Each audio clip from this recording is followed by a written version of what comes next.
بسم اللہ الرحمن الرحیم۔ السلام علیکم ورحمۃ اللہ وبرکاتہ۔ دوستو، آج کی میری ویڈیو کا عنوان ہے کہ جب آپ اپنی یا اپنے بیٹے کی شادی کرنے کا فیصلہ کرنے لگیں تو کس گھرانے کی بچی کے بارے میں فیصلہ کرنا چاہیے، یہ آج آپ کو انشاءاللہ پتہ لگ جائے گا۔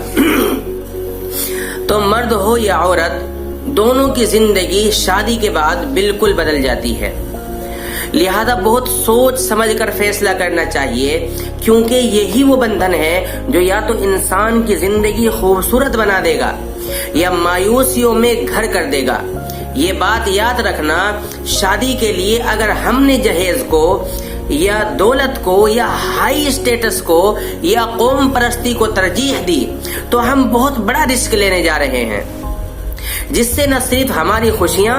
بلکہ ہمارے گھر والوں کی خوشیاں اور آنے والی نسل کا مستقبل خطرے میں آ سکتا ہے۔ آس پاس دیکھیں تو گھر بھرے پڑے ہیں۔ ساس کہتی ہے بہو گھر کا کام ہی نہیں کرتی، بہو بد کلامی کرتی ہے، بہو نے بیٹے پر جادو کروا دیا، بہو بیٹے کے بارے میں تعویذ بنوا کے لاتی ہے، بہو کی وجہ سے میرا بیٹا مجھ سے دور ہو گیا۔ یہ تقریباً ہر تیسرے گھر میں کہے جانے والے الفاظ ہیں۔ تو خالہ جان، وہ بہو آسمان سے نہیں اتری، اسے آپ ہی جہیز اور ہائی اسٹیٹس دیکھ کر باقاعدہ نکاح کر کے لائے ہیں۔ تو اس لیے خالہ جان، آپ کو یاد ہوگا کہ آپ اور گھروں میں بھی بیٹے کے رشتے کے لیے گئی تھیں یا نہیں گئی تھیں؟ ضرور گئی تھی، جہاں شاید مکان تھوڑے کچے تھے، شاید باپ کے کپڑے پرانے تھے، ماں نے بھی سستا سوٹ پہن رکھا تھا۔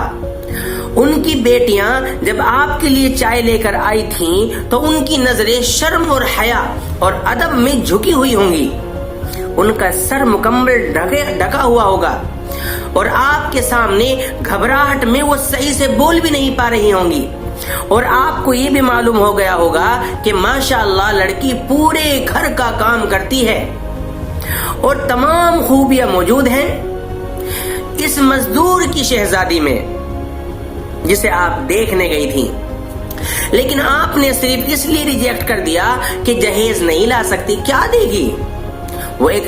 غریب گھرانے سے تعلق رکھتی تھی۔ تو خالہ جان، ایک بات بتاؤں آپ کو، جب کسی غریب بچی کا رشتہ صرف جہیز نہ ہونے کی وجہ سے ٹھکرایا جاتا ہے آپ جیسی عورتوں کی طرف سے،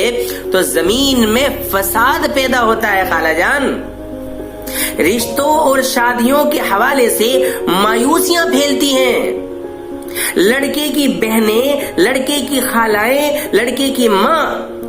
وہ اس طرح ریجیکٹ کر دیتی ہے جہیز نہ ہونے کی وجہ سے کہ الامان والحفیظ۔ اور سب سے بڑی بات کہ رسول اللہ صلی اللہ علیہ وسلم کو تکلیف پہنچے گی کہ میری امت میں میری غریب بچیوں کا رشتہ صرف جہیز نہ ہونے کی وجہ سے ٹھکرا دیا جاتا ہے۔ ہم اپنے آس پاس دیکھیں گے تو لازمی ایسے گھرانے نظر آئیں گے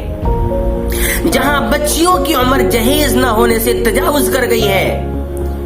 اور اکثر و بیشتر جگہ پر اس غریب بچی کے باپ کو جہیز کی وجہ سے بھاری قرض لینا پڑ جاتا ہے آپ کی مانگیں پوری کرنے کے لیے، اور اس کے بعد وہ تو تمہاری مانگیں پوری کر دیتا ہے وہ مزدور باپ، لیکن پھر عمر کے آخری حصے تک اس گھرانے کا ایک ایک بال قرض میں ڈوبا نظر آتا ہے خالہ جان۔ لہذا کہنا یہ چاہتا ہوں، شادی انسان کی زندگی کا سب سے بڑا فیصلہ ہے، اور فیصلہ لیتے وقت جہیز وغیرہ کو ذہن سے نکال دیں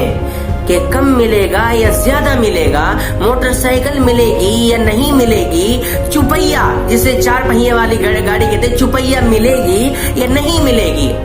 لڑکی کے باپ کی جائیداد نہ دیکھنا کہ پیسے والے ہیں یا غریب ہیں، ذات پات نہ دیکھنا کہ ہماری قوم کے ہیں یا غیر قوم کے ہیں، بس ایسی لڑکی کا انتخاب کیا جائے جو بھلے ہی غریب ہو، بھلے ہی جہیز نہ لا سکتی ہو، لیکن شرم و حیا، ادب و آداب، تہذیب و تمیز کے تقاضوں کو پورا کرتی ہو، اور صوم و صلات کی پابند ہو،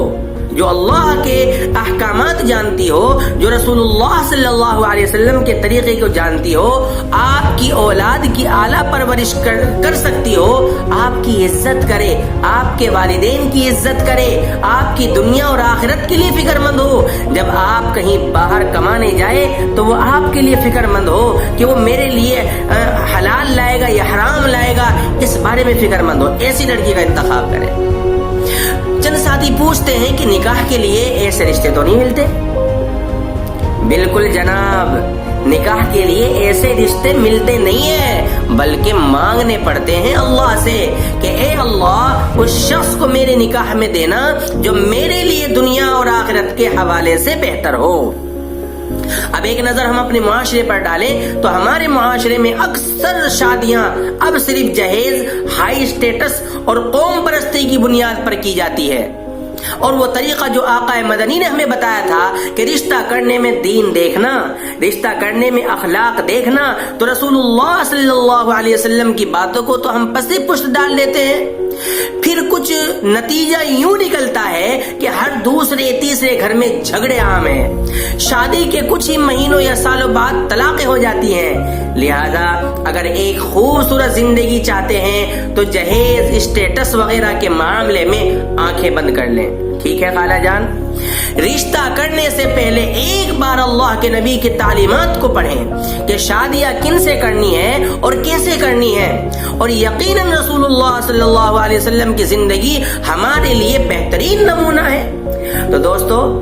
میری خواہش ہے کہ اس ویڈیو کو آگے ضرور بھیجیں، ہو سکتا ہے آپ کے بھیجنے کی وجہ سے کوئی گمراہی کے راستے پر جاتے جاتے رک جائے، اگر نہ بھی رکے تو سوچنے پر ضرور مجبور ہو جائے۔ اسی پر میں اپنی بات کو ختم کرتا ہوں۔ اللہ پاک عمل کی توفیق عطا فرمائے۔ السلام علیکم ورحمۃ اللہ وبرکاتہ۔